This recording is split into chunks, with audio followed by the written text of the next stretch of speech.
Welcome to our channel. Today we how to configure Stripe webhook handling in no-code automation. Easy tutorial step by step clearly. Begin by logging into your Stripe account. Navigate to the Developers section in the left sidebar. Click on Webhooks under the Developers menu. Select the Add Endpoint button. In the Endpoint URL field, enter the URL where you will receive webhook events. Choose the events you want to receive by checking the appropriate boxes. For a no-code solution, open your automation platform of choice.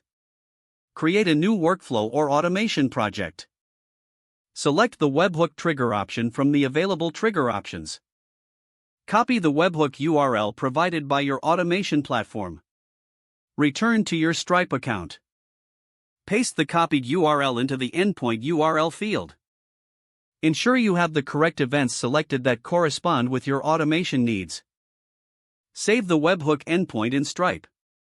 Now, test the webhook by sending a test event from Stripe. Check your automation platform to see if the test event was received successfully. If the event appears in your platform, your configuration is correct. If necessary, troubleshoot by checking the event logs in both Stripe and your automation platform. Once confirmed, you can start using the configured webhooks in your no-code automation workflows. Make sure to monitor the webhooks periodically to ensure they are functioning correctly. If the page does not load, refresh the browser or try again in a private or incognito window. Make sure you are using the correct email address, then retype it carefully to avoid small typos. If your password is not accepted, use the reset option and create a new strong password you can remember.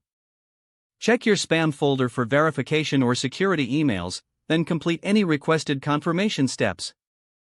Enable two-factor authentication if available to improve account security and reduce unauthorized access risk. After signing in, review your profile details so your contact information and settings. If you see an error message, note it down and try again after restarting your device and internet connection. Log out when you finish, especially on shared devices, to keep your account and payment information secure. Don't forget to like this video and subscribe to our channel for more step-by-step tech guides.